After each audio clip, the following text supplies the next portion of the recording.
Ini kalau cerita ya. Begini pokoknya kisahnya itu ngeten ben sampean ngertos punya perbandingan.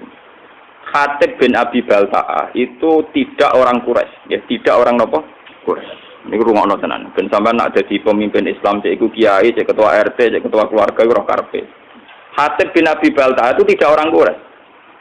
Dia tidak bangsawan Quraisy, juga tidak bermarga nopo Quraisy. Dia Islam sama Rasulullah. Ikut hijrah ke Madinah.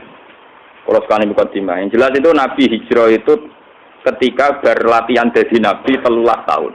Latihan Nabi ini Mekah. Gak sukses mergo Mekah. Glodok. Kenapa? Glodok. Sehingga kabeh ulama sepakat umur nubuwah Nabi 40 tahun. Nggih, latihan dakwah tenggene Mekah niku 12 tahun. 12 luwih sithik. Sehingga orang bilang 13 tahun. Setelah itu hijrah tembudi Madinah. Ringkasnya cerita soal hijrah ke Madinah. Sebetulnya hijrah ke Madinah itu hijrah yang ketiga karena dulu Nabi pernah latihan hijrah teng Thaif nate teng Habasah apa? Nate, tapi hijrah paling sukses teng di Madinah sehingga semua penanggalan sejarah pokoknya Nabi hijrah teng Madinah. Semuanya nak rugen diterangno detail-detail malah ora paham, malah ruwet pokoknya bar ke Mekah tidak apa? Madinah. Pokoknya sing roh sing gampang-gampang kok. Nah, ketika di Madinah itu di beberapa peristiwa perang, Khatib bin Abi Balta'ah iku melok, termasuk daerah perang napa, Badar. Ini sing perlu sampean catat. Saya ini seorang gus anak kiai, putune kiai. Paling repot tuh nak ngadepi masyarakat. Ngeten iki kasusnya ngeten iki. Ben sampean tahu cara Rasulullah menyelesaikan. Khatib bin Abi Balta'ah karena tragedi hijrah itu sebuah tragedi. Tentu orang itu tidak sempat mengamankan harta-hartanya. Padahal rata-rata orang yang hijrah itu yang meninggalkan harta dan keluarga. Misalnya bojone orang Islam, anak orang Islam ditinggal. Dunyane cara omah rung dikunci, aset-aset rung dipasrahno kudu cepat-cepat napa hijrah. Karena keadaannya emergensi, tentu cepat-cepat meninggal. Termasuk bawa-bawa nom barang ditinggal. Karena wong Arab ora harus dibojo sitok. Mboten iki nanti ini guyon tapi nanti menjadi ilmiah. Masuk babonan-babonan nom napa ditinggal. Bener sampean kok ceritanya. Akhirnya sahabat Muhajirin yang Madinah itu tanpa bojo. Mulane kata cerita sahabat Ansor bojone papa itu kowe karep di milih iku ya tak pegat ngono ida bar rabi kowe. Sehingga bojo pertama sahabat Muhajirin adalah bojo bekasnya sahabat napa? Itu semua ahli tarikh sepakat begitu. Karena bojo-bojo yang belum Islam atau apa masih ditinggal di Mekah. Nah, karena Sayyidina Umar itu bermarga Quraisy, orang Quraisy, Abu Bakar juga orang Quraisy bermarga Quraisy. Rata-rata Muhajirin itu margane Quraisy. Atau punya pertalian darah dengan orang napa? Quraisy. Sehingga ketika mereka merasa nyaman di Madinah, ya sajane ana nakalane ana sok sucine. Sok sucinya begini. Mereka sudah dipuji-puji bahwa karena hijrah itu meninggalkan keluarga dan harta. Tapi sebetulnya bukan ninggal nepleng gak. Ya diam-diam misalnya Ruben di rumah Tibene, kok Mustafa di rumah misanane, pokoknya diam-diam ana sing rumah. Sehingga mereka tidak ada ketakutan kehilangan harta, termasuk Mbok Nom. Boten iki mengke ana critane, termasuk Mbok Nom bualan tak bulan-bulan. Ini termasuk kata kunci, termasuk apa? Mbok Nom. Ini termasuk kata kunci iki. Memang benar sejarah. Nah, suatu saat Rasulullah itu karena sudah perang Badar mendekati Fathu Mekah sekitar tahun 667 karena Fathu Mekah rata-rata ulama membuat penanggalan tahun 8 apa Hijriah. Setelah itu kan Rasulullah tinggal 2 tahun lagi wafat. Okay? Setelah itu Nabi haji wada dan menjadi haji terakhir. Nah si Khatib ini karena tahu Rasulullah suatu saat kembali ke Mekah dengan kekuatan penuh dan pasti menang. Perlu dicatat, Khatib ini sudah tahu kekuatan penuh Rasulullah, bahwa Rasulullah sekarang orang yang sukses, punya pasukan yang terampil, semuanya punya orang loyalis yang hebat. Mesti nak masuk Mekah itu menang kan. Wong perang Badar ya menang wong Islam, beberapa perang menang napa wong Islam. Akhirnya Khatib kirim surat, ngirim satu perempuan. Jadi mulai dhisik nak kon dadi intelijen wong wedok ora nyurigai. Jadi mulane kasusnya wong itu kirim surat. Nduk pokok iki suratno nek penduduk Mekah. Suatu saat Mekah dikuasai Rasulullah. Lha iku mitra-mitraku sing nyelametno asetku iku kandhani. Ben soban nak ana serangan Rasulullah frontal iku dunya ora dadi gonimbang. Mergo ketemu kere-kere kaya Rasul itu aku dianggap berapa? Gonimbang. Aku terkenal ger perang iku sing dunya dadi gonimbang, babonan dadi aman. Makane kata kuncinya aku menamuni babonan iki penting. Mergo perang dhisik iku pokoke untuk loro. Tak gonimbang mbek aman. Soalnya sahabat itu budi-budi tak perang seneng kaya Khalid bareng. Lha niku nyata. Ada ini aku ngomong seneng wae ayo delian. Nanti saya seneng perang. Mergo hadiah untuk Ahmad. Utawi napa? Mane sing turunane wong bedik-bedik kaya Khalid bin Walid tak anak wong bedik-bedik. Ngoten kadang amat rong bagiane diambung. Lurung bagian bu ambung, lah orang mesti bagian. Hanya di perang itu mesti to. 25 bentuk apa? Hasil si Hatib bin Abi Balta'ah ini apa itu kirim surat supaya aset-asetnya diamankan. Ini kembali ke mukjizatnya. Karena Rasulullah itu seorang nabi, beliau mukasyafah, kemudian diberitahu Jibril bahwa Hatib itu membocorkan rencana Nabi ke Mekah. Padahal dalam teori perang, pembocoran informasi itu kan satu hal yang krusial, satu hal yang bahaya. Padahal awaluman kalau ini betul berarti awaluman yang membocorkan ini Hatib bin Abi Balta'ah. Paham ya? Akhirnya Nabi lewat teori, ya memang teori perang pasti begitu. Ngutus Sayyidina Ali di Raudhatul Khoh, cara kene perbatasan Mekah Madinah iku ana wong sing utusane Hatib bin Abi Balta'ah. Itu bawa surat yang mau membocorkan ke penduduk Mekah bahwa kita mau kenapa Mekah. Walhasil rahasia perang itu nanti terbongkar. Sampai Ali dikejar, terus walhasil ternyata surat itu ada semacam pengkhianatan. Ternyata Hatib bin Abi Balta'ah, sahabat soleh yang pernah ikut perang Badar, ternyata khianat dengan membocorkan informasi itu ke penduduk Mekah. Nah, ketika sudah begitu Hatib dihadapkan kepada Rasulullah. Ini ruang tenang, dihadapkan kepada Rasulullah. Hatib, apa yang mendorong itu? Kenapa kamu khianat? Informasi rahasia ini kamu sampaikan ke penduduk Mekah. Terus dari Hatib, ya Rasulullah, tiang-tiang sahabat muhajirin itu rata-rata kan orang Quraisy. Jika harta dan keluarga mereka terlindungi karena mereka bagian dari orang Quraisy. Kalau saya ini tidak orang Quraisy, jika saya harus punya mitra orang-orang Quraisy untuk melindungi harta-harta saya. Ya. Karena tadi kalau ada teori perang tentu hartanya nanti jadi goni. Umar karena melihat si Hatib ini khianat. Dari Umar, yaitu model Umar mantan preman. Ya Rasulullah, Hatib sudah munafik, bunuh saja. Kalau engkau mengizinkan, Hatib mau saya nopo? Ini yang perlu sampean catat, ngaji di sini penting itu dawuh Nabi. Dari kaji Nabi, Marko itu ora roh pangeran. Aku sing roh pangeran. Aku roh pengumumane pangeran sapa wong sing melok perang Badar dosane di sepuro. Malah pangeran iki pengumuman ikmalu masih itu fakot gofartu. Lakum wis kowe kelakuane mau oleh pokoke wis di sepuro. Umar kan meriah, ternyata Khatib itu, karena Khatib itu tahu melok perang Badar. Jadi dia melok untuk pengumuman, malu masih itu faktor gopar itu apa? Laku. Wes biaya kowe disebut. Karena juga ada adil kan pangeran misalnya sing mati dianggap mati syahid, terus sing ra mati ra disepuro kan ora lucu, padha perange kok. Paham ya? Jadi siapa saja yang perang Badar tentu untuk pengumuman untuk satu hadiah ikmalu masih itu fakot gofartu lakum wes laku anak mau poae wong kowe melok perang Badar tetap nopo disebut. Nah ini yang menjadi catatan sejarah itu begini ki rungokno tenan iki. Dalam Fathu Mekah ini mau kembali ke Mbok 6. Mau yang sok suci kan Sayyidina Umar. Mergo ape baca Hatib karena dianggap membocorkan nopo informasi. Sampeyan tak ceritani, poso dalail yang dilakukan torekoh sing tukang poso setahun niku. Sinten nggih Pak setahun niku? Masih kurang suwe 3 tahun. Setahun gue suwe malah nopo. Poso dalail itu tidak ada sanad sampai Rasulullah. Secara ilmiah tidak ada sanadnya. Bahkan zaman Nabi Sugeng itu jelas-jelas melarang la siyama liman somal abad. Tidak boleh wong poso nurut pinti setahun. Jadi dulu larangan betul poso setahun. Oke, jadi poso setahun riyen dilarang Rasulullah. Wis Ramadan tok ambek kadang nak umat ya Senin Kamis, nak umat ya Asyura, sing mesti ku nak wis kadung dadi kiai bebo poso napa? Durunge Adha itu napa? Arafah nggih. Arafah. Mau ora tau poso dadi ra. Mas saya khawatir kakek enggak jarah. Kulo niku mergo kulo ape cerita poso sunat itu trauma kanca kulo. Niki kisah nyata kulo niku kanca jenis Sukron. Jadi yo latihan kiai pidato pas Idul Fitri. Man soma Ramadan summa atba'u sitan min Syawal fa kana somat daro napa? Kula. Melepok pokoke fadile poso 6 dina Syawal. Bareng hari kedua ketiga tamune cek poso dekne ra poso. Tamune mau lugu-lugu wong awam. Ih, dibule jenengan bodho niku lho. Kula mau arep jenengan dibule jenengan gak poso. Dekne ning kula kapok wong iso suci. Niku tuan kula wis kula arep jenengan kapok. Dibule banyak umat sing poso niteni. Posting do foto 6 dino do suwandene. Syukrane rokokan tenang.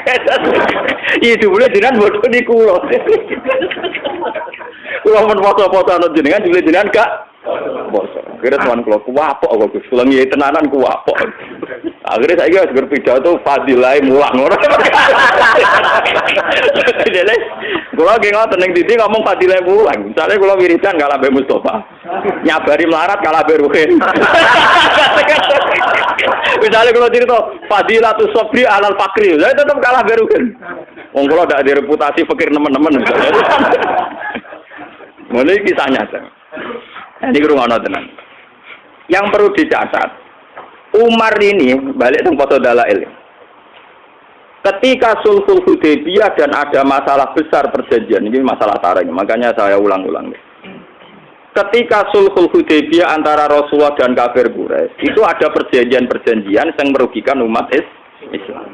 Gini, saat itu kata orang-orang kafir, Mas, kamu boleh tawaf, tapi tahun depan. Kamu nggak boleh mempengaruhi orang Mekah supaya masuk Islam. Kalau sampai ada masuk Islam, harus kamu kembalikan menjadi kafir lagi. Tapi orang Islam yang menjadi kafir, rasa balik nomat, macam asal usulnya kafir. Kurang ajar maksudnya. Umar marah-marah, ya Rasulullah, bagaimana mungkin perjanjian ini Anda terima, sementara semuanya merugikan umat Islam. Ini perbatasan Hudaybiyah. Perbatasan apa? Hudaybiyah. Ini rumah tenan.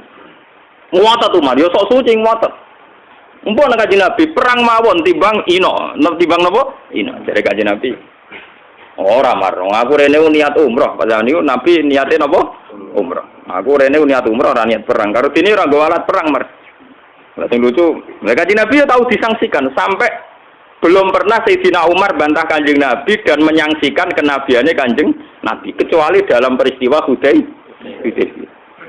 Kanjeng Nabi yo duwe seni. Walhasil Kanjeng Nabi itu ketika mendekati Hudaybiyah itu Nabi ketok senyum-senyum seneng. Nabi ya aneh, itu seni. Kita senyum-senyum. Takoi Mbak Umar ya Mbak Abu Bakar. Ya Rasulullah, kenapa engkau kelihatan sumringah senang? Barusan tadi malam. Laqad unzilat alayya lailah suratun ahabbu ilayya mimma talati samsu. Aku bantu surat sing informasi ini itu sangat menyenangkan. Oh, iku luwih seneng timbang donya sak isine kok. Nah, termasuk surat iku la tadkhulunal masjidal harama insyaallah aminina muhallikina napa? Perusakum wa muqat sirin. Gini ku surat Fatah. Bahwa orang Islam dijamin masuk Masjidil Haram aminina. Dengan keadaan sentuh. Sahabat itu seneng, wah iki kasil tenan informasi kok Nabi kan gak ngarah salah. Wah kasil tenan iso tawaf iso demek. Ternyata Sulhul Hudaybiyah ada problem. Ning rumah ana Sulhul Hudaybiyah ada napa? Problem. Umar di kesempatan. Lah jenengan dhewe sing critono ayat nak kita bakal latat khuluna Masjidil Haram insyaallah amin. Kok malah kejadian ngeten ra iso mlebu-mlebu Mekah. Kanjeng Nabi cek jawab aja lu. Ya tapi ayat iku ora muni taun iki, Mar. Tapi ning ayat iku ora taun iki, Mar. Ya Pak Umar iku, Umar kotom iku sing ada wong tenan wae. Wes, gak trimo dene takok Abu Bakar. Abu Bakar jawab ngono. Abu Bakar malah luwih elek cakeme. Ya tapi kan insyaallah, Mas. Luar iki cerita, sampeyan ngerti bahwa sahabat itu mangsam terus apian terus tenaga problem-problem sosial. Latat kulun nal Masjidil Haram napa? Insyaallah tuh kalau kowe nak ngiyai mesti enak, ora enak. Ya kan ana jaminan saiki. Betul kan, lah repot. Tak sobede ra barbar kan. Yang tim mati tenan. Nah, ini walhasil terus. Ya itu Umar saking mangkele, di luar kendali sampai keterucut meninggal. Ketika informasi itu di luar dugaan, dia kan nafsirkan kalau aminina ya sekarang gitu, kenapa? Ternyata tidak jadi sekarang. Jawab Umar sampai Nabi ditanya gini di luar kendali. Alas ta Rasulullah, tapi engkau tetap Rasulullah dan masih Rasulullah. Wah, aku kok Nabi kaget sesuatu. Maksudnya biasanya nggak informasi kan cos banget. Nah kali ini melacak berarti alas tar. Jangan-jangan kau sudah ada Rasulullah. Umar saking dari Nabi gak emosi, ya tapi tetap Rasulullah. Lah semua informasi dari engkau mesti bener, iya mesti bener. Lah tapi kenapa ada jadi masuk Mekah sekarang? Ya mergo ora ono tahun ini dari Nabi jaganya mergo ora ono jaminan tadi. Walhasil Nabi menerima konsep Sulhul Hudaybiyah dan akhirnya Nabi kembali ke Madinah tanpa terjadi umrah. Sampai 2 tahun kemudian baru terjadi napa? Lah itu Sayyidina Umar akhirnya nyari anto poso dalai. Warane Madinah ini sewadah. jebule ngotot bantah Nabi dia ora kangen Ka'bah. Duwe bodong kowe. Jadi dia ngotot bantah Nabi ora kangen Ka'bah. Munamuni apa tuaku ora ono pikiran tuaku ora ono. Mergo kangen mbok enom sing suwi ra dikumpul. Saiki wis itu gerbang Mekah le yo gara-gara kangen mbok enom kok aku bantah Nabi ngantek ngono, paham ya? Terus dia sumpah-sumpah pe poso setahun. Mulane poso setahun niku sanate dalil ila Umar radhiyallahu anhu. Iku ngaparo ngempet mbok enom. Nganti bantah sinten? Mulane terus dadi mitos nak poso dalail nyebur dosa. Mergo dosa bantah Nabi kelebur, meneh dosa ringan-ringan kemana. Niku ceritane. Sehingga Umar lah awaluman sing mensyariatkan poso napa? Gara-gara mangkel. Gara-gara mbok enom wae dekne bantah Kanjeng Nabi modho ni Ka'bah. Engko sithik-sithik meneh kangen tawaf. Dan ning teke dhewe ora ono kamu tawaf ora ono. Wah, kamu tawaf mboten en. Lah niki balik teng Khatib bin Abi Balta'ah. Khatib ini pula juga di mbok enom di keluarga. Paham ya? Nah, mulane kula ini yang kaitan dengan saya dengan para anak-anak kiai. Maksudnya sing waras sing gelem mikir agama. Niku memang kesulitan. Misalnya saya ini hafal Quran, saya ngapalkan hadis. Sampai sekarang saya masih belajar, masih berburu kitab. Ya, masih berburu kitab. Dan saya menikmati belajar agama, nikmati mulan. Tapi kan tidak semua orang Islam yang punya nasib kayak saya. Yang punya nikmat kayak saya. Jika saya tidak bisa, ada orang Islam kok dorong pokoknya kan berapal Quran, ngalim mesti ditanggung pengiran, tidak bisa. Mereka ada yang dari keluarga yang punya tradisi kerja. Kadang dari keluarga yang logikanya harus PNS. Dari keluarga muslim yang baik, tapi logika wong kudu nasibnya jelas, duwe toko, duwe pekerjaan, dan sebagainya, dan sebagainya. Ini harus kita maklumi. Harus kita apa? Maklumi. Kalau tidak nanti Islam ajur-ajuran. Seperti ini.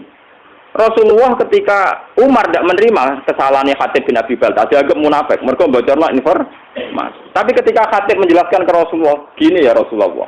Orang-orang muhajirin itu tenang saja di Medina. Karena mereka sadar keluarga dan hartanya diurus kerabat-kerabat mereka. Saya tidak punya apa-apa. Saya harus punya kiat-kiat untuk hartaku Tapi apa kata Rasulullah? Ternyata Rasulullah, ya kamu ada kepastian dari Allah bahwa Allah Ta'ala innahu qad sadaqakum. Allah benerno alasanku. Digamane ngeten, saya ini anaknya kiai. Bapak saya kiai, mbah saya kiai. Umpama aku sangka ngalim nganti tuwek nganti matek ra di pekerjaan. Pokoke anggere mulang istiqomah abad asah. Kuwi wis dianggep prestasi. Temenajan to kere klunak-klunuk mek kukar-kukur ngono wis dianggep prestasi karena ukuran sukses anak kiai mulang istiqomah. Bayangno misalnya keluarga yang matre atau PNS atau apa. Kan enggak mungkin wong ngono dianggep prestasi. Urip ora jelas. Nah, tentu santri-santri soleh yang dari keluarga ini jangan salahkan nah orientasinya bisnis. Karena ya itu tadi konteksnya beda. Lalu saya biasa debat sama Gus-Gus sampai maki-makian. Ini cerita-cerita ilmiah saja juga. Lan gile Gus, jenengan sinau tenanan perkara ini dihormati dicucuk. Engko pondoke ya jelas mulang jelas. Nak Rukin kon sinau tenanan ya ngerti ra di pondok. Engko kitab Pak foto-foto takokane bojone iku dadi dhuwit ta ora. Lenda kan konteksnya beda sekali. Tentu dari keluarga yang punya kesadaran, enggak keluarga saya kan enggak ngarah takok. Ya kena sinau untuk apa kan enggak. Bapak saya ada pernah tanya gitu, bapak saya juga ada pernah tanya gitu. Malah narang alim takon pernah. Pak kiai jirang alim. Nah ini kan ya kasusnya Khatib kayak gitu. Makanya ini ya, kenapa ini saya ajarkan di sini biar apapun kebaikan yang kita sarankan jangan digeneralisir, jangan disamaratakan. Kebaikan tetaplah kebaikan meskipun dengan varian yang berbeda. Wong saya di desa saya itu berkali-kali kalau saya diberi kesempatan mengidahkan, saya 5 tahun itu pidato sekali, jarang kali saya mau pidato. Jadi biasanya 5 tahun sekali, 4 tahun sekali, wong-wong udah kumpul dengan kulo, kepengen kulo pidato. Ini kulo pidato setengah jam. Kalau nak pidato kayak simpel mawon. Sesuai jenis anu saya dan senegani pengajian sing saya, buatan gini saya, sing turu gini saya, sing tengah-tengah saya. Wong Islam itu gampang. Itu tak ceritani wali sing turu-turu. Soal, jadi nek Ihya ono cerita lucu. Ono wali nak rino ku poso, nak wengi niku tahajud. Wes salat sunat apa dilakoni, poso model wae napa? Dia karena merasa suci karena amalnya entek ngamek. Ndekne golek saingan wali. Ya Allah, apa ada wali yang setingkat saya? Ternyata pengiran dituturo wali sampeyan turu. Itu nglilir bedak salat. Triwo. Saya wali itu tukang turu kan. Jadi ini cerita nyata nih. Ya Allah, gimana mungkin orang yang turu ngora-ngora mau tanginnya beda sholat fardu, derajatnya sami kalian kulo. Ya nara paham yo takok to gampang to. Takok. Kere wali sing tukang turu takok. Kowe kok iso sederajat mbek aku perkarane. Yo ngaku ibadah rino poso bengi tahajud. Kok kowe turu sederajat ambek aku. Dari wali sing teratur. Lah iya, kowe mbok rewangi ngono tujuan mesti sitok. Ciri utama agama itu satu, ngene iku takwa. Dan ciri utama takwa itu satu, ninggal maksiat. Dan tidur itu paling efektif ninggal nopo maksiat. Kowe kowe poso langgar ning pasar tetep bekar-beker kowe. Kowe poso langgar mlaku tetep ora wedok, ora rodo, ora prawan, ora macam-macam. Tetep bersih aku ning kamar, terus aku mau tahu kalau hari pokoknya. Habis ini, wes catat tanam delok wedok ambek aku tetep bersih aku. Wong aku ning kamar tuh ora. Piye wae ciri utama takwa ning maksiat dan turu paling efektif. Sadar wali waduh, pinter tenan iki. Yo lho iki ilmu kalau siapa niru yo kena ora kena, maksudnya cerita ilmu. Tapi itu memang nyata, tentu orang tidur lebih tidak berisiko maksiat. Ya ini cerita, ciri utama takwa itu ninggal maksiat dan tidur paling efektif ninggal nopo maksiat. Meriang kok wali sing tukang ibadah. Iya, aku yo mau kamar aku yo ngempet kira usah ngempet opo ning kamar. Paham ya? Ini satu perbandingan. Terus selama ini kita kan misalnya lagi senang pengajian. Wong ngono pengajian kok ora tekono keapian kok gak teko.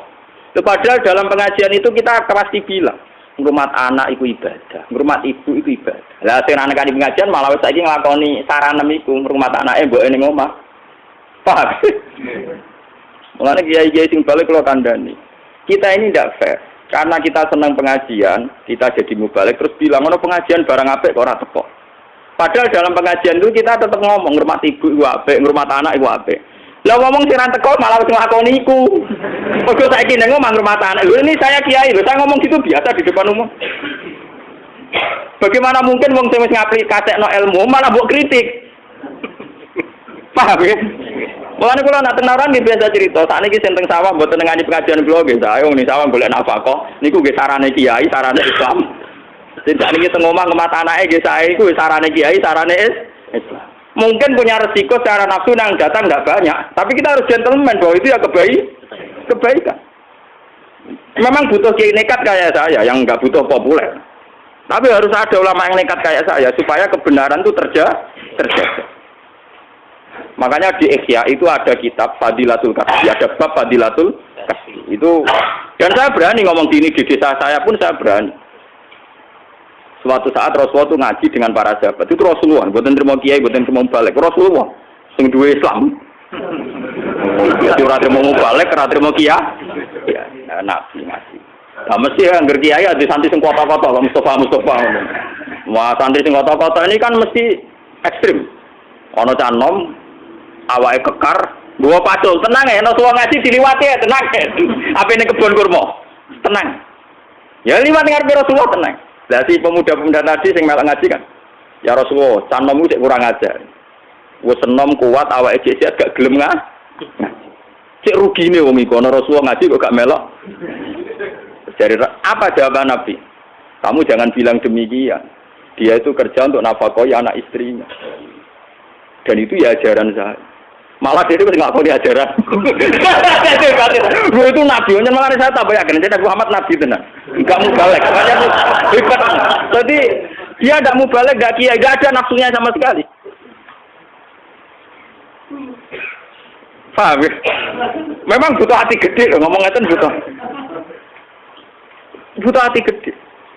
Lalu kita tetap ngaji, manjen goblok ya ben ngaji kok. Tapi ini cerita, kita ini tidak usah membakukan satu kebenaran, satu dua. Mungkin Nabi Gus kudu ngalim takdir.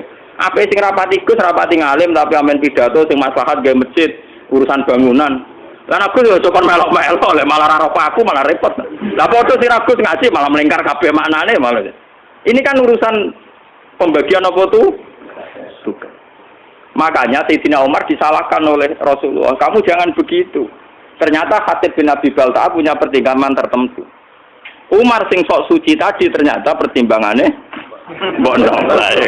Terus dia mau angkel ambek awake dhewe terus poso napa dalah go ngafaroi bantah Nabi demi bono. Semenjak niku terus dalail jadi syariat. Mulane sanad dalail sebenarnya terputus sampai Umar.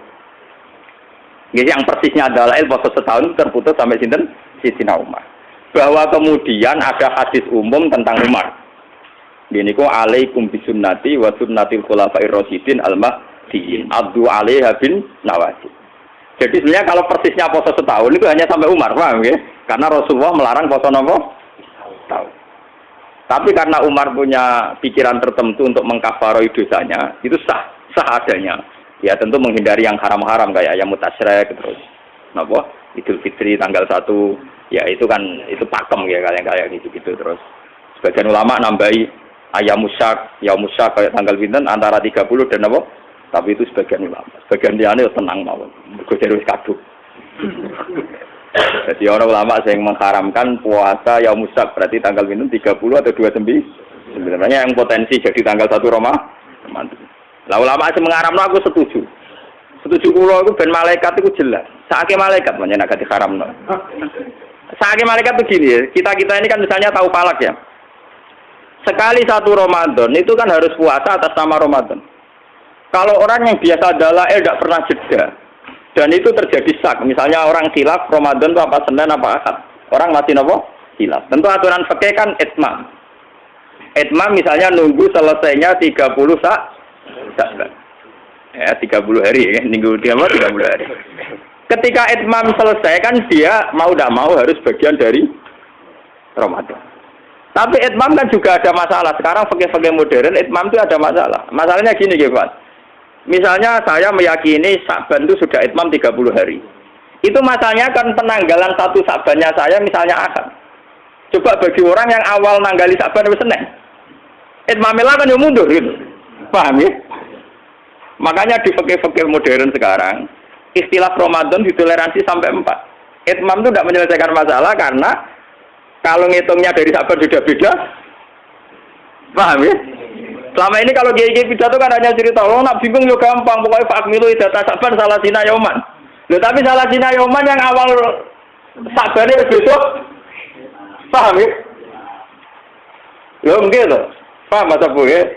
Salah sina yoman Sya'ban dimulai sing sitok misalnya Mustafa ngitungnya Ahad, sing Ruhin ngitungnya Senin. Tak tetap ikmalilah mundur kan? Nah, orang yang biasa gak poso kayak aku gak bingung no malaikat. Karena jelas catatannya bahak raposo, bahak poso. Lah sing biasa poso dalail malaikat iki dicatat bagian dalail apa Ramadan kan. Paham gitu. Jadi kadang wong ibadah ora diperhitungan sake malaikat. Mergo niki bingungno. Mulane rata-rata ulama, jumhurul ulama mengharamkan yaumus syak dipuas. Aku cocok. Mau ana foto sekarang lu cocok kok. Mergo ya mergo ora usah foto niku maksudnya. Mergo ora usah napa? Foto. Loh karena memang membingungkan.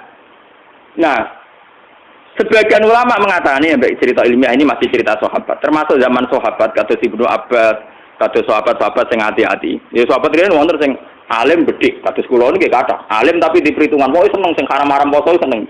Mergo wis ora poso untuk ganjaran. Mergo ciri utama haram nak ninggal kan ibadah. Jadi sing poso iso ngenyek ge kuat. Goblok kowe poso. Poso ya musaku haram nglakoni. Kowe wis poso untuk dosa. Wis poso untuk dosa. Aku wis ora poso untuk ganjaran wong ninggal barang haram.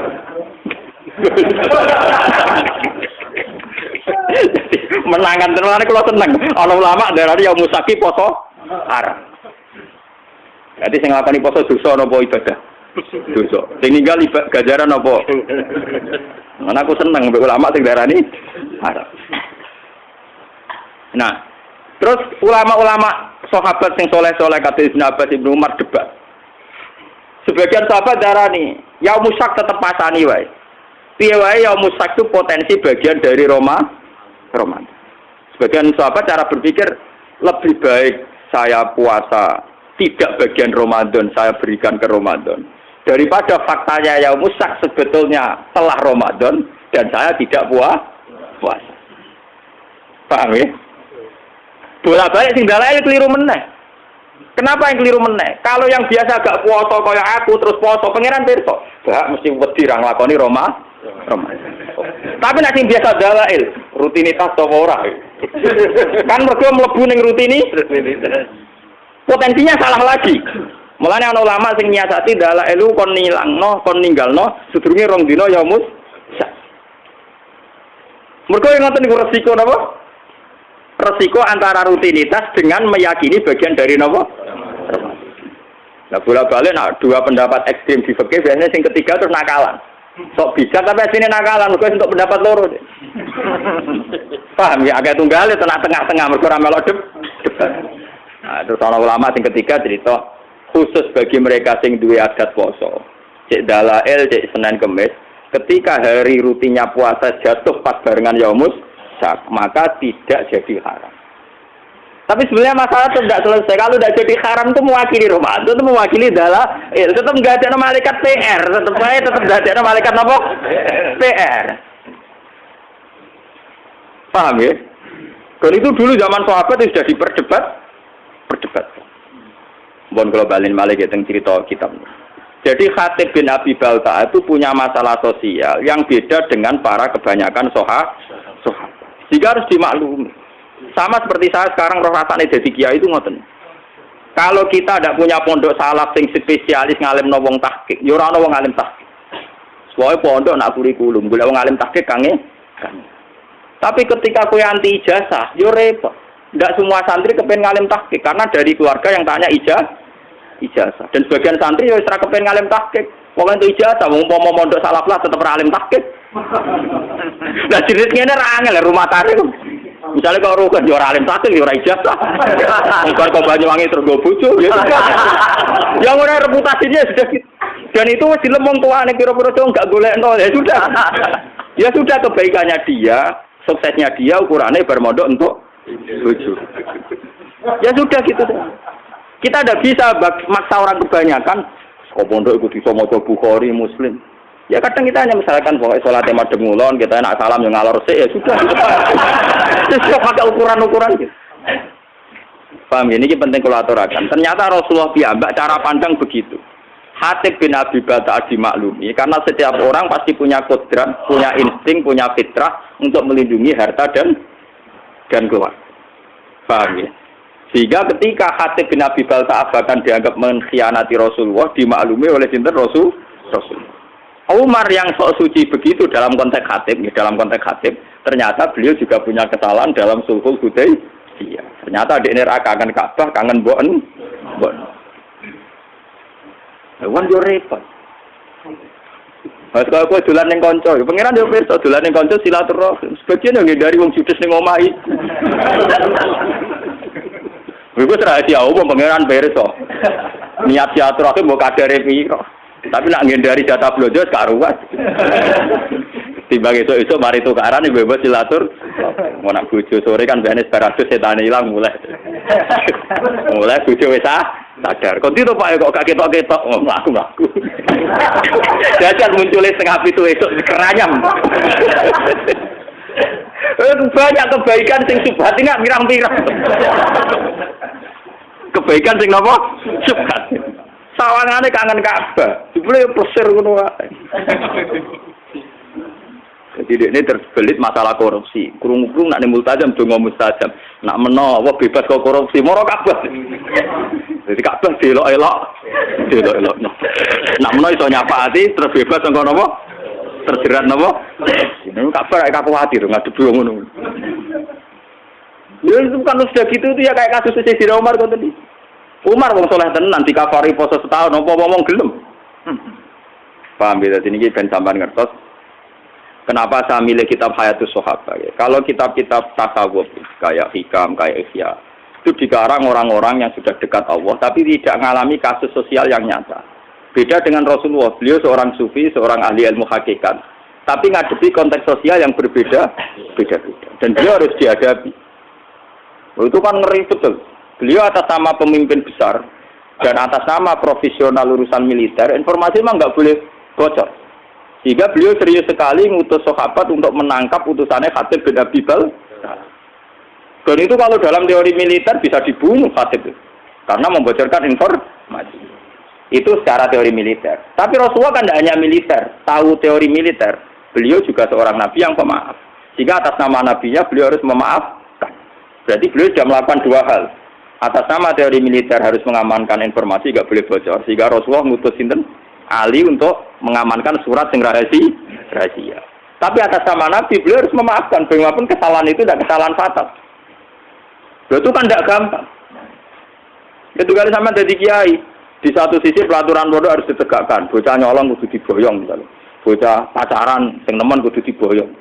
Nah, tapi misalnya kita koi pangeran, Pak Yai, itu tak ada anu kiai bendadani, wong nggak mau ngambil bendadani malah boyong rasa bendadani wong boyong. Memang itu menjadi perdebatan para kiai. Sampai sekarang semua kiai soleh yang saya temui itu punya nurani mesti paradoksnya di situ. Lah Gus, pondok rano pelaturan ora mungkin. Tapi ketika pelaturan dieksekusi secara ekstrim, itu ya rahasia kiai. Ya. Saya ini kecil saya mondok di pondok besar itu saya pernah ketua pengurus. Itu paling pernah suatu saat misalnya ada anak itu maling diboyong. Ketika diboyong ketemu ibunya, kebetulan bapaknya itu di sawah. Wah Gus betul teng pondok maling. Mungkin anak kula dibuat kalian bapak. Wong kula pondokno kula mun ngertos anak kula tukang nyolong. Dadi kula pondokno ben mari. Lah nek jenengan boyong ya terus nyolong terus mawon. Dan itu ngomongnya seorang ibu yang tulus. Kula tuh pun ngertos Gus, nak penyakit anak kula niku nyolongan. Mulane kula pondokno ben mari. Piye ora cukup. Kan tidak mungkin pondok tanpa pelaturan. Pelaturan tidak apa-apa terus kan tidak mungkin. Tapi ketika terlalu ekstrim menerapkan itu, terus kemudian kapan kita tarbiyah? Kapan kita memperbaiki manusia? Nah, pada kurikulum saya tidak penting bayar, kelar. Sekolah kurikulum sebenarnya kan aturannya lebih jelas. Ini kriminal atau ora, nah kriminal dilapor polisi, biasa mode. Ya sudah begitu. Lah Rasulullah itu yang ngalami kayak begitu. Termasuk ini cerita seterusnya ini yang enggak masuk di fotokopi tapi kalau terangkan. Suatu saat ada orang pencuri. Ini kalau terangkan sing di halaman 173 guys. Yang enggak ada di jaringan tapi tulis saja 173 Hayatus Sahabat juz 2 nih. Suatu ketika itu ada orang mencuri. Ini rumah tenan. Ketika mencuri dilaporkan ke Rasulullah karena sudah memenuhi syarat dipotong tangannya karena melebihi 1/4 atau dinar. Itu sama Rasulullah itu ketika diputuskan bahwa ini mencuri betul, saksinya juga betul-betul meyakinkan kalau mencuri betul. Rasulullah sebagai imam memutuskan, tegakkan had. Ya tegakkan apa? Had. Tapi ketika eksekutor, cara saniki al-bojone mau memotong tangan, Rasulullah itu berpaling faka'an nafi wajhi asabun. Nabi itu susah sekali. Susah terus buang muka terus. Bahkan sebagian riwayat yang memiliki seakan-akan wajahnya Nabi itu ditaburi debu. Saking tersinggungnya, Nabi kelihatan tersinggung. Ketika para eksekutor mau mutus tangan, Nabi kelihatan tersinggung, marah, ngempet marah. Sehingga sahabat-sahabat yang di situ, ya Rasulullah, engkau itu Nabi dan ini had juga sesuai perintah Quran. Dan engkau juga menyuruh had. Tapi kenapa engkau kelihatan tersinggung, kelihatan susah? Terus jawabnya Nabi. Fakih fala ahzan, fakih fala abki, wa umati tuqau baina asurikum. Lho aku ra susah piye iki ku santriku, umatku, tangane diketok ning ngarepku, kowe ora ngregani aku. Akhirnya sahabat-sahabat itu. Ya gampang to ya Rasulullah, ya ora usah diketok. Sahabat yo nakal-nakal. Ya gampang ya Rasulullah, jenengan sepura mawon ora usah diketok. Terus jawab Nabi apa? Zaka sultanusu'in iki kula waca. Zaka sultanusu'in allazi ya'fu 'anil hudud. Walakin ta'aful hudud bainakum. Loh, nak sebuah kriminal sudah dilakukan dan harus dihukum, kudu dihukum. Nak mutusno di sepuro, zaka sultanun apa? Itu imam yang jelek, satu hukuman kok dibatalkan.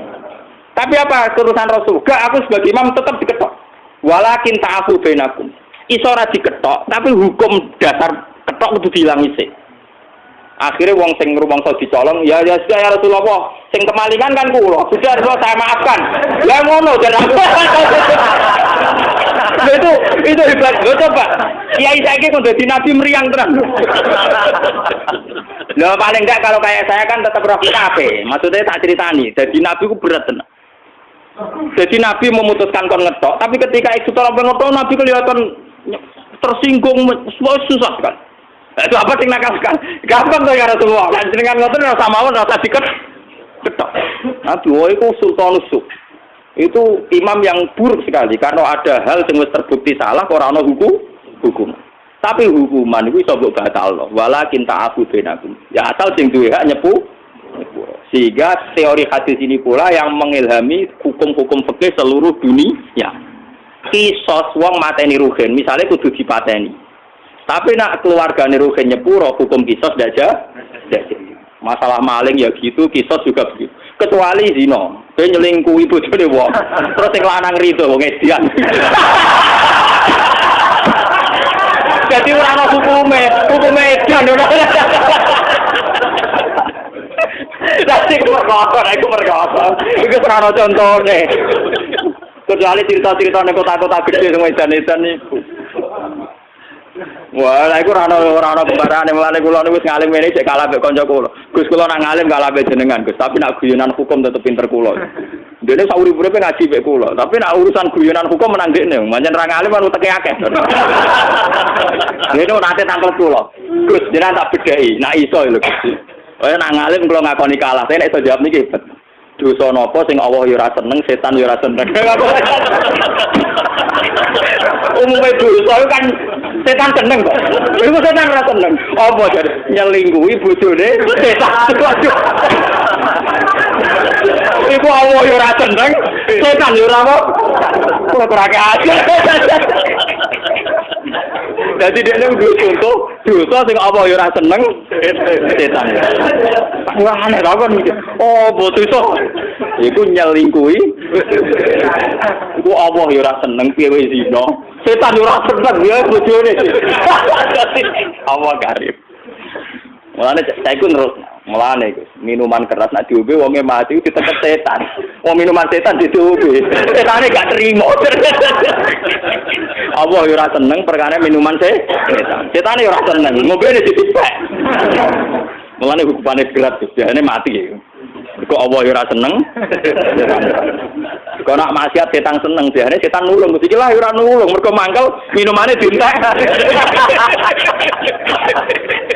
Saya kok apa utek kamu ya Gusti seorang alim kudu ngembangno ngene iki. Nggih jane iku sing nyarano kula. Wis Gus ra usah dadi wali papan atas, ora usah dadi wong saleh nemen-nemen ora enak. Lah ora enak. Engko nek ning swarga bareng Nabi Ibrahim Muhammad ra iso rokokan. Soale biasa-biasa wae kok tetap awor kula santai Gus. Lah semoga jare nak saleh nemen keluargane awor Nabi mriyang Gus. Wah sumpah aku gila-gila terus kan gak enak. Jadi swargane biasa wae kok nak kangen Nabi sowan. Lah iku carane yo saleh yo nemen-nemen. Kira ngajar, kira. Lah iki ndekne wijine rasional urusan ngono. Omong to kitabe blobor tapi nak urusan ngono den. Ya muga-muga rezeki utek ngono iku. Bang, terus ini memang kenapa ini saya dari rumah tak niati bahwa kitab ini difotokopi. Memang kita sebagai tokoh agama repot ngadepi fakta-fakta sosial sing macam. Tapi apapun itu sikapilah meneladani Rasulullah Shallallahu Alaihi Wasallam dengan mengkaji kitab-kitab kayak ini. Sampai ndak harus gimana sudah ini kitab dikarang oleh ulama hadis sahabat itu terkenal. Saya di Mekah umrah itu 8 hari tiap malam itu ngaji hadis sahabat. Cari sesa yang sedang ngajar hadis sahabat. Jadi saya umrah 9 hari itu kalau malam belajar Bukhari dengan hadis sahabat. Ya saya memang niatnya sinau. Wong kula wiridan ya ora kuat. Jadi berkonco-konco enggak umrah lagi, Kak, bisa naik cukup Mas. Sinau aja. Karena pikiran saya sederhana, saya ini ulama, ora usah kon umrah bolak-balik. Wah ulama ya benar kitab Iqra bismillah. Ora ono ning Quran dimulai tuh bil baiti ora ono. Pertama yang kon maca. Nabi Adam pertama digawe wa alama adamal asma. Berarti semuanya itu dimulai dari unsur ilmiah. Ora ono cerita liyane ilmiah. Lah iki ulama, dadi sebenarnya sinau. Lala kesampean. Kabar-kabarnya kalau di depan Ka'bah itu orang tidak boleh bawa kitab karena Wahabi itu ekstrim. Selain yang baca Quran biasanya nopo di juhura kalian naskar-naskar. Nah, kalau ya goblok. Kalau kitab kayak Bukhari itu kan standar dunia, orang Wahabi juga mah. Jadi kalau saya jam 2 itu belajar Bukhari sampai subuh. hanya gitu kan sepi. Ya karena belajar wong alim itu wadah kan gak boleh rujuk, gak boleh makno. Cara sing belajar Mustafa ya boleh kamus. Mujid gak kena kamus terjemahan. Ya repot-repot. Malah kabeh sing bingung piye riwayat. Jadi kalau malam itu belajar jam 2 sampai subuh. Biasanya santri-santri sarang yang di sana ikut ngaji. Meskipun sudah mondok di Mekah ya, Gus kalau ngaji lagi sama jenengan, memang dulu muridnya saya ketika di sarangnya ngaji lagi Bukhari. Sehingga saya pas di Multazam itu hanya berdoa, ya Allah, saya ingin mewarisi Rasul Engkau yang Engkau titahkan, Rabbana wab'ats fihim rasulam minhum yatlu alaihim ayatika wa yu'allimuhumul kitab wal hikmata wa yuzakkihim. Bahwa Rasul Muhammad itu disifati Quran itu hanya tentang ngajarnya. Seorang Rasul itu apa? Rasul adalah orang yang mengajarkan kitab Quran. Wa yuzakkihim wa yu'allimuhumul kitab wal hikmata wa yuzakkihim. Sehingga seorang ulama kalau warasatul anbiya, ciri utamanya itu hanya ngajar. Bahwa kemudian wajib haji, nak ditetir wajib. Ini gue. Ya kayak kula mari kadang wah ya repot. Kalau itu cara melarat malah enak mikir kaji. Kadang ditetir mampu napa? Nak rugen kalau tak wah kula ora kepikiran blas ora wajib. Oh, sekali pikir gowo. Tapi memang ya, kalau ulama itu watak dasar yang wajib gak bisa dihindari itu mulang. Karena ketika Nabi Ibrahim itu ingin punya anak cucu yang jadi rasul, itu berdoanya Rabbana wab'ats fihim rasulam minhum yatlu alaihim ayatik. Harus ada alaihim. Setelah dia alim Quran harus dibacakan ke orang banyak. Kayak saya ini dibacakan ke orang banyak. Yatlu alaihim. Jika hubungannya ulama dengan umat usahakan hanya hubungan ngajar. Dan itu saya praktekkan. Saya di Bojonegoro habis ngajar ya pulang. Di sini habis ngajar pulang. Jarang saya nimah tamu. Sekali ulama di luar mulang hubungan dengan masyarakat, setengah dukun. Kemarin jodongano jembar rezeki ini, sing buka toko ya ben penglaris, paham ya, sing dudo-dudo ya benang payura. Itu udah harus ulama sekali bersaya sing nangani ngono-ngono iku, Pak. Selain aku ya ora duwe donga-donga sing iki buka toko, iki buka pom, iki ora duwe ngono. Wah, nek sing kiai-kiai ngoten wae ono ae dongane. Buka toko ben laris. Istiwa si bebas wae akad legi apa kok sesuai wae ono cara-carane opo piye mungkin dia ra toko kok ora carane ana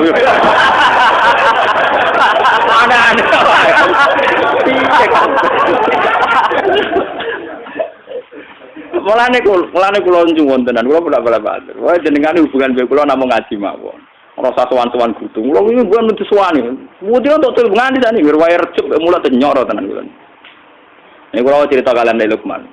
Di Rembang itu ada pondok besar kawasan santri.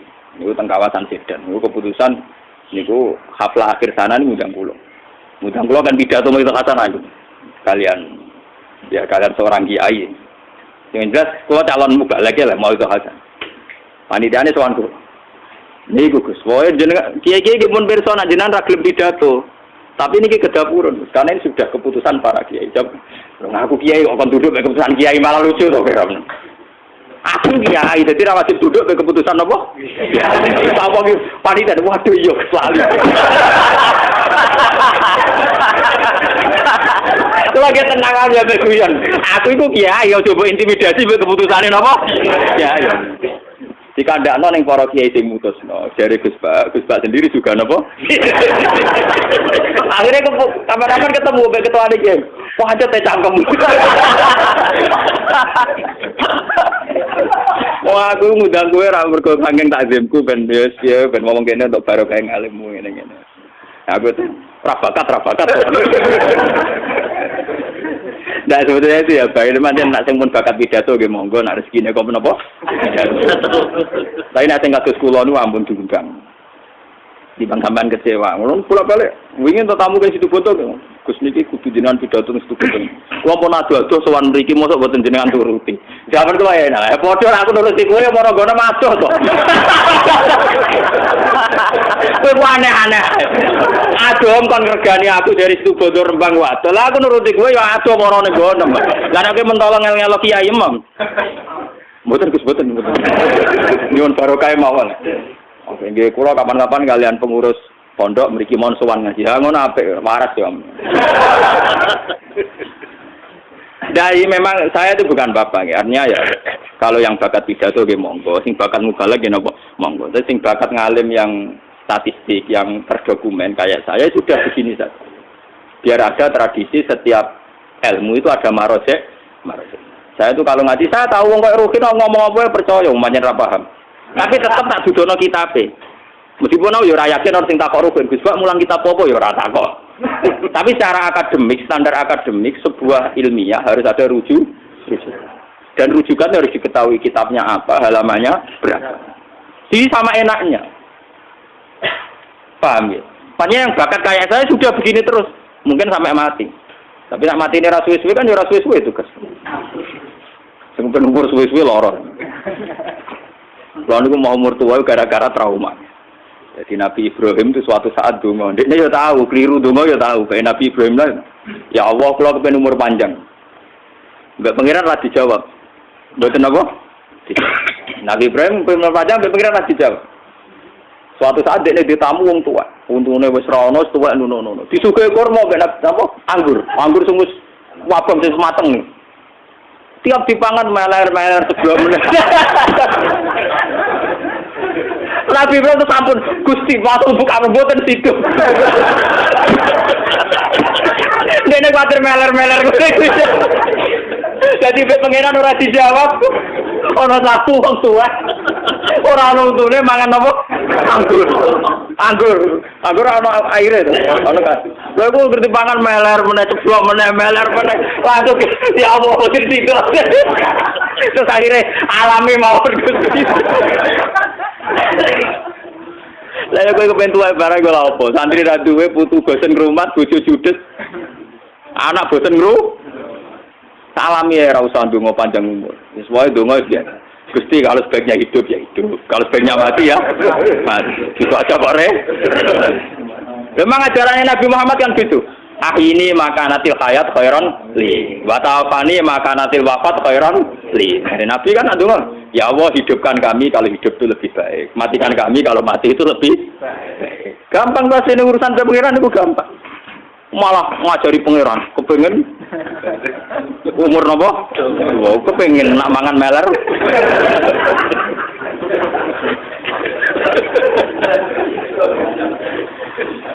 Paham gitu, terus ini tengah-tengah gitu. Makanya sebetulnya kayak ekstremis-ekstremis yang memaksa hukum Islam diterapkan secara ekstrim, itu sanadnya juga ada mutasil amat, karena memang hukum itu harus diterapkan. Ketika ada kasus, hukumnya harus diterapkan. Tapi sebetulnya sebelum hukum ini diterapkan, itu ada solusi pengcancel, pembatal hukum. Yaitu pihak keluarga atau korban tetap punya hak memaafkan. Dan itu menjadi alasan hukum jadi gugur. Paham? Dan itu seluruh umat Islam, ulama seluruh dunia sepakat. Misalnya kisos, itu bisa hukum dipancung karena membunuh orang. Itu bisa gugur kalau sebagian warisnya terbunuh, memaafkan. Begitu juga maling. Makanya akhirnya terus Nabi warung Nabi dukung, ya sudah kalau Rasul jangan dipotong kok gampang. Ora iso. Seorang imam harus mengeksekusi keputusan. Nah, tapi jenengan ketok ngoten, ketok sumpah, ketok apa terus Nabi cerita walakin ta'afu bainakum terus njare korbane. Ya Rasulullah iki mati kula bebasno. Sakake. Ya sudah selesai. Jadi sebenarnya selalu ada solusi seperti kisos. Makanya walakum fil kisosi hayat. Tapi ya ada aturan seterusnya. Paman ufiya lahu min akhi syai'un fatiba'um bil ma'rufi wa ad'un ilaihi.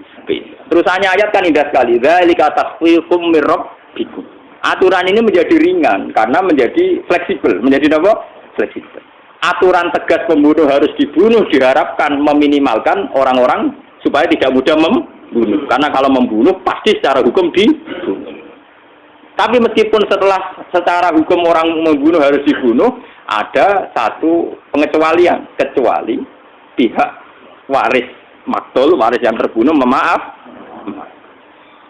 Lewat ngaji ini supaya sampean ngerti sebetulnya Rasulullah Kiamat zaman Sugeng itu diantara ketatnya hukum masih ada solusi. Bagi Al-Fatihah.